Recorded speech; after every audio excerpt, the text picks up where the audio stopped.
Welcome back to Animal Crossing New Horizons. I'm Dear Darling, and should we see what's going on a lovely island of Fawnhollow today, where you could probably tell from the title, I'm going to be talking about the Mario movie today. So, this is, if you're new here, this is not me recreating a Mario movie or whatever in Animal Crossing. This is me, just some random person who does a daily blog in Animal Crossing who likes to talk about stuff that she's done.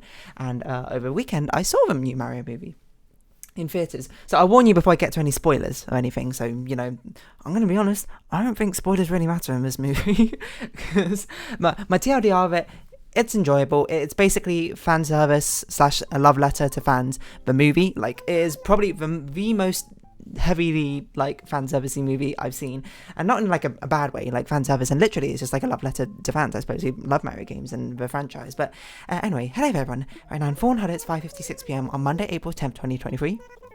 So happy Easter Monday for you all. But yeah, so I watched it over the weekend. It's only come out recently, I think, in Europe. I think it came out only maybe 5 days ago or something, with a few friends. And basically my TLDR of how I'd rate it is, I would give it somewhere between a 6 and 7 out of 10. Reminder that I actually use a full scale of 1 to 10 in movies. So it's it's better than average, but it's not amazing. Anything, it's nothing to write home about from a critical standpoint. But if you like Mario franchises, if you like Nintendo franchises, or if you played a lot of Mario games, you will probably quite enjoy this movie a lot more, because there's a lot of fun references, I think, actually inside the game. Is it past 6? It's not quite past 6 p.m, so I guess we'll just do our daily business, and then we'll get a song from KK Slider and promptly talk over him about Mario movie. So I guess I should get KK Slider songs up so I know which one we're actually missing. But yeah, basically it's critically, as a movie, it's incredibly generic. Every plot point is incredibly predictable. Most of the dialogue is roll your eyes worthy, but some parts of it are actually pretty subversive. But it's weird because it's the most subversive. It's not the most subversive, but it's a surprisingly generic movie with surprisingly randomly subversive lines here and there. Other things to talk about it. Generally, I thought the voice acting was fine. I know people were hating on Chris Pratt in the first teaser, and fair enough. I don't think that first teaser sold it all that well, but I think he was totally fine in the movie. He was definitely voice acting. I mean, you can still hear his voice in it, but it's not just him being Chris Pratt. It is Chris Pratt with some, I don't know, accent. I'm not very good at accents. I assume some sort of New York or Brooklyn accent. Everyone else was basically fine. Again, Jack Black as Bowser was definitely the star of the show. I think he was fantastic. The only one I thought was a bit weird was Cranky Kong. Sounded a bit weird to me. I don't know, but I don't really know much about Cranky Kong in the first place, so be it. What else can I say about the movie? Generally, oh yeah, it's just chock full of Easter eggs. I can't wait for some incredible Mario fan to basically break down every single Easter egg in that movie, because basically every single frame is an Easter egg to something. It's a reference to something, even if it's small. There's some things the way he runs in one of the scenes. I was oh, that's how he runs in Mario Odyssey, with his arms out, or when he's doing the super speed thing, and then at some point he's sort of flying kind of, and it's whoa. But it's how he does it in all the games, but Mario Galaxy especially is what it reminded me of. Which maybe those aren't the exact references. Another small caveat about the movie is the movie feels not plot-wise, but pacing-wise, it is really quite fast. I think it is absurdly fast. Not absurdly fast, but it's definitely while you're watching it, you're okay, you clearly wanted to hurry things along to try and squeeze as many different Easter eggs in here as possible. It's really quite fast, and there was a lot of points where I just went, what? During a plot, because it just was so abruptly segued into something else. But the good about the movie is the soundtrack is awesome. The soundtrack is fantastic. There's so many small references to random Mario things. I guess we'll get into the bigger details, I suppose, when we start spoiling things. But the soundtrack is really fantastic, and genuinely the animation is pretty good. I don't think it's quite revolutionary animation. Well, no, revolution's not really the right word, but it's not groundbreaking animation. It's not jaw dropping where we're whoa, this is defining the new generation of animation. Or this new era of animation, or I don't know if any particularly impressive technology is on display. Maybe I genuinely don't know. But it's not when you sometimes watch the latest Disney movie, you're whoa, you can you watch Frozen, you'd be whoa, there's no physics in that, it's crazy. Or when you watch Encanto, you're whoa, look at the cloth, the way dresses and fabrics move, that is crazy. it was just like, you know, it had like nice designs is what I'd say. It's like everything was pretty well designed, everything was visually very like fun to look at, it was enjoyable, and animation wise I think things were very expressive, but yeah, there wasn't anything particularly crazy that I can remember, but yeah, I would say it's worth a watch. Is it worth a rewatch? Yeah, if you're a Mario fan. Is it worth a rewatch if you're not a Mario fan, or watch in the first place if you're not a Mario fan? I'd probably say no. I'd probably give it a pass. Unless you really like animation or something, then go for it, to be honest. It is a very enjoyable time. And as I understand it from most people's reviews and reflections, is that it's of course meant to be like a broad-reaching family movie, and a lot of kids enjoyed watching it. And that's totally fair. That is absolutely 100% fair. So I guess now we'll start going into spoiler territory. But again, if you haven't seen it, I wouldn't really worry all that much about being spoiled by it. It's not really, oh, you know what, we have this on shuffle, so I don't even know what the next one I need to do is. So I guess we'll go by the bold ones, because I'm pretty sure before the update I actually got all the previous ones, so we just got to find if we got the new ones or not. KK Fugue, what's next on? KK Kume. I don't see KK Kume, so I think that's the next one we got to do. This one. Oh wait, KK Hip Hop, man. Do I have that one? I don't think I've got KK Hip Hop. Okay, KK Hop. That's the next one we're doing. Noted. So now, yes, this is your spoiler warning. I'm going to be delving into spoilers about actual things which happen in the movie, actual scenes, plot points, etc., etc. But again, it's not really something I would care that much about spoilers, because I think if you've seen like animated movies or generic sort of like family-friendly movies before, you can probably guess exactly what happened. So I wouldn't worry too much. Oh yeah, hold on, we need to talk to him first, don't we? So yeah, so what were the standout moments? I think there was actually some standout character moments. Like Bowser is actually really quite funny in this movie. I think he's a very sort of a charming villain, who is a villain. You know, he has his tyrannical moments, he has his cruel moments, I suppose. So, you know, he's unabashedly very much a villain here, but he's just like, he's very goofy, I suppose, at the same time, which fits very sort of hand in hand with the sort of Mario universe in the first place, where it's quite, everything's meant to be quite light-hearted. So, you know, why shouldn't things be so, you know, chill and relaxed? Definitely my favourite moments, okay, well, I was going to say KK Bowser, that's not right. But Bowser was definitely when he was singing his, like, love song to Peach, you know, like his sort of power ballad on the piano. It was so just randomly it was so random, but it was really charming in its own way, and all the times Bowser is practicing sort of wooing Princess Peach. It's super cute. Mario himself was fine, you know, the entire movie is just sort of like don't underestimate yourself. Mario, he's the underdog. No, everyone not hates him, but everyone thinks he's like stupid and sucks and whatever. And then he just can't catch a break. And then, you know, he saves the Mushroom Kingdom and it's all great. So it's like, okay, plot wise, that's fine, I guess. And Luigi like needs to be brave and is sort of just like, oh, you see him for like a few minutes and he's like cowardly, and at the end he does like a brave thing, and then it's like, yeah, he did it. Woo! Good job, Luigi. Which is like fine again. It's not the most like deepest thing in the world. I'm pretty sure it's a movie under scrutiny you would be like, a lot of these decisions don't make sense, but you know, it's just like it's like a fun romp, I suppose. It's similar to what I say with Marvel movies, where I'm just like, it's a fun romp, unless it starts like becoming quite egregious, and then you're just like, what? What else is really fun? There's some really fun like side characters. There's this one side character which is Illuma from Mario Galaxy, who's been imprisoned by Bowser, who is just the most probably the funniest character in the movie, just so incredibly nihilistic. So like, sounds like a child or whatever, and it's just like, I can't wait for the sweet embrace of death, or like, time is illusion, just like hope, and things like that. It's just, I don't know, but the character was very, very funny in my mind, and it's just like, finally, mercy, when they were just about to be killed at the end because of being lowered into lava. Yeah, what else can I say about that? Anything else I'm missing? Like, plot wise, it was like weird.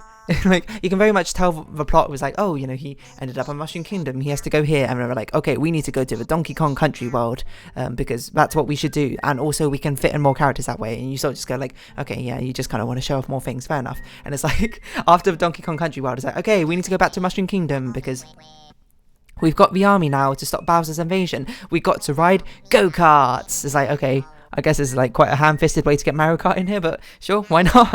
Why not, I say. Basically, I think almost every Mario game probably was referenced at some point. What was that? Like, basically every sort of like Mario thing was probably referenced at some point. And that very much is the highlight, I think, of the entire movie and the premise in the first place, is seeing all those, all the reference material and being like, whoa, that's pretty fun. That's pretty cool. Like, I'm trying to think, like, from the beginning, like, with the music, like, I remember there's one point he goes underground and you hear, like, the stage 1-2 music from the base Super Mario. He plays, like, Mario plays Kid Icarus at some point, which definitely brings up questions about the whole Nintendo universe now and how it works. What else? I don't know, there's just, like, thousands and thousands of references. Which, if only I could properly list them all out, but unfortunately that's not the sort of person that's not the sort of information I have.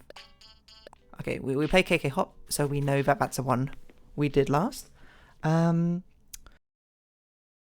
a bit hard to really say much on, because it's not like...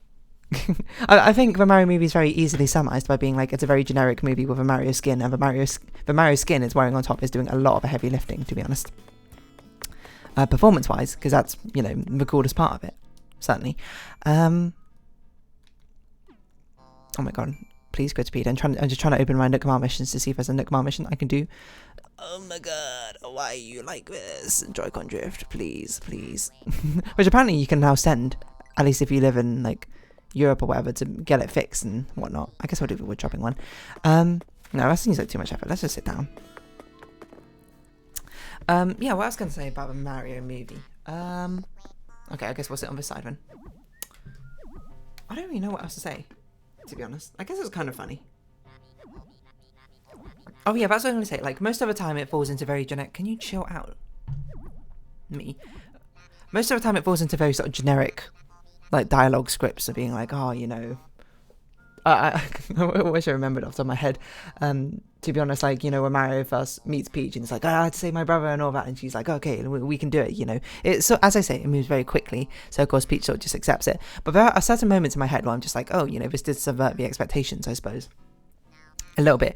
The only one I can think of off the top of my head is really with Donkey Kong, where, you know, Mario and Donkey Kong basically get swallowed up by the eel at some point. And this is meant to be like the low point in the protagonist's story, being like, oh man, you know, this is like just before the climax, before they get the big retribution. This is going to be the biggest failure yet. They're going to like all die here. Everything is like the Mushroom Kingdom is going to be fallen or whatever. Everything's going wrong.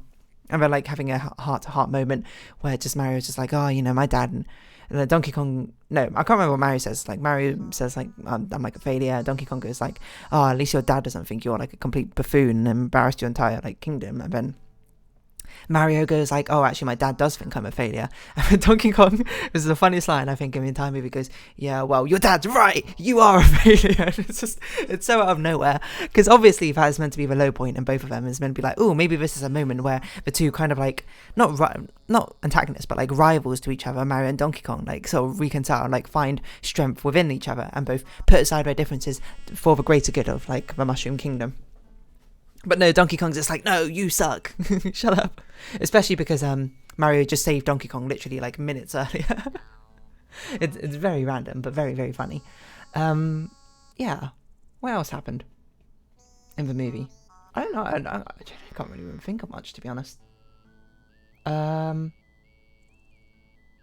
you know what's actually quite an amusing thing is the way they explained the voices that for Mario in the movie. Basically, you know, his like, it's a me, a Mario voice is actually just like a voice he's put on for advertising for his plumbing business with him and Luigi, and then he actually just like has a normal like New York accent or whatever because he lives in New York. I suppose it makes sense. It's just so he leans into the Italian stereotype, I suppose, so more people would like hire him for a job. Well, hopefully. What else happened?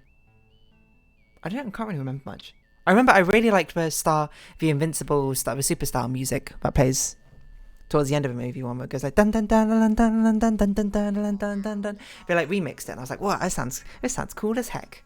There's so many, I'm sure, Mario references music-wise through the entire thing, but unfortunately, I'm not an expert in all Mario soundtracks, so a bit hard for me to point out. There's a post-credit scene where it's like, ooh, maybe there's going to be a Mario movie too, which I wouldn't be surprised because I'm sure the Mario movie, Mario is like one of the biggest franchises in the world. Absolutely, it's going to have like a knockout performance, I think, in the box office. Oh, excuse me. At least I think I saw it was like 8th, like in history or something right now. Mario movie box office numbers or something. Not that Mario movie, come on. Wikipedia highest grossing movies. Let's see if a Mario movie has made it. Or maybe it's highest box office weekend. I'm gonna look up, I don't know. Highest box office weekend movies. Opening weekends. Which I don't even know necessarily if these are the highest, because it's not even out in Japan yet, right? Super Mario Bros. Movie is 30th on the list.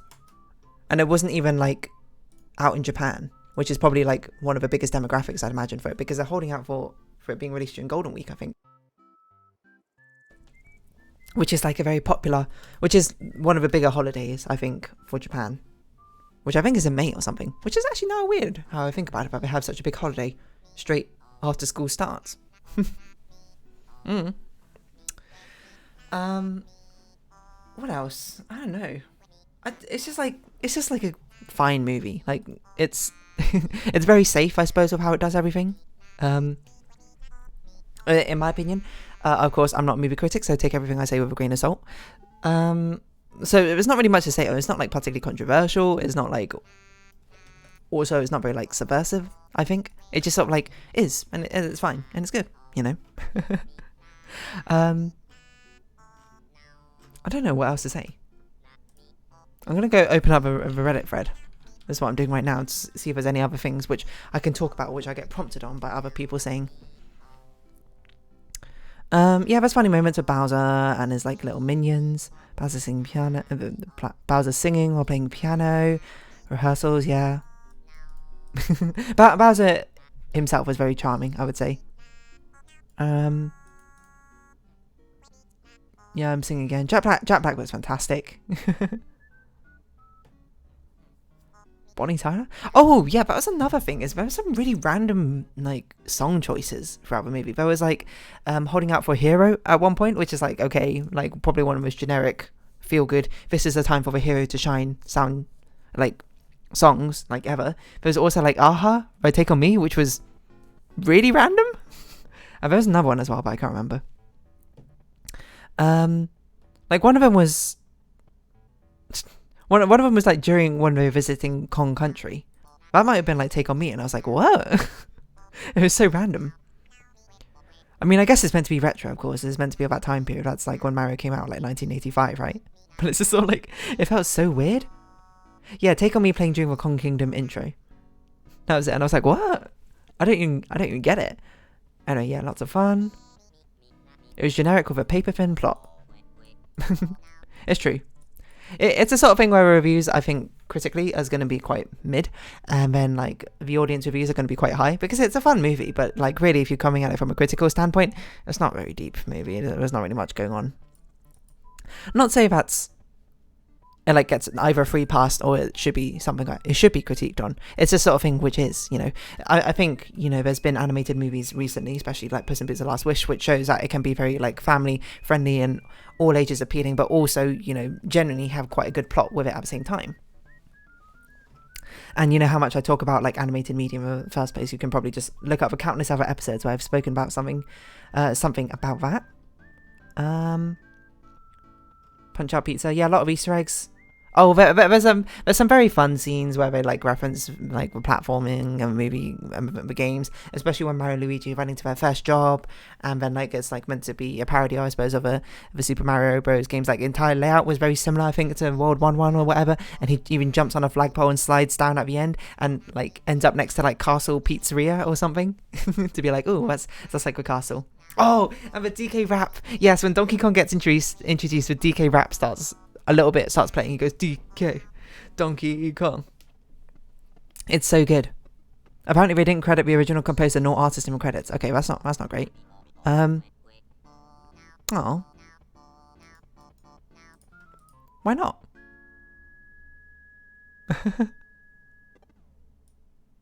Why didn't we credit him? That seems a bit lame.